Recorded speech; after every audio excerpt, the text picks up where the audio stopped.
After months of discussion, millions of Americans who rely on insulin may be about to get some financial relief. As KCAU-9 News reporter Dylan Adams explains, putting a cap on the price of insulin would have an instant impact on the healthcare industry. It's our top story now at 6.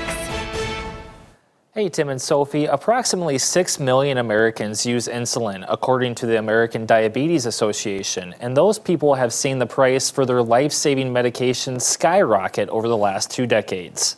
The dramatic rise in the cost of insulin has caused some congressmen to see the capping of its price a priority, leading to the House passing the Affordable Insulin Now Act last week, a bill that nearly all Democrats voted to pass, but just 12 Republicans. Iowa Representative Cindy Axne says that this standalone bill should receive support from both sides of the aisle because of the added financial burden high insulin prices are putting on many families. The most important thing that this does for Iowa is it helps those families who have literally had to make a decision about literally paying an electric bill or taking their full insulin. The bill aims to cap the price of insulin at $35 a month or 25% of a health insurance plan's negotiated price, whichever is cheaper. An independent Medicare insurance agent, Bruce Hunkins, says some of his clients pay upwards of $5,000 a year for insulin alone, and talked about why a capped price would be beneficial. It's kind of tough because when people have a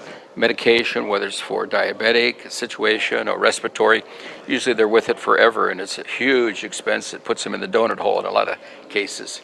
So this is a real savings for people. The donut hole that Hunkins refers to is the max amount of prescription costs Medicare Part D plans will cover until there's a gap when the insured would then have to pay a much higher copay for their medication. Critics to the bill say it won't reduce big pharmaceuticals' pricing of insulin, but rather the burden would fall on the insured, who will be forced to pay higher premiums. But Hunkins says United Healthcare's Medicare Advantage plan has offered insulin at $35 a month for the past 2 years, and is something that won't be affected by a spike in premiums. As far as the cost, there's no premium with Advantage plan, but everything's basically the same from year to year to year.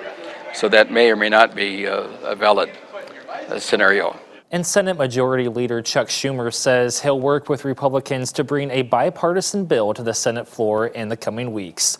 For now, Dylan Adams, KCAU 9 News.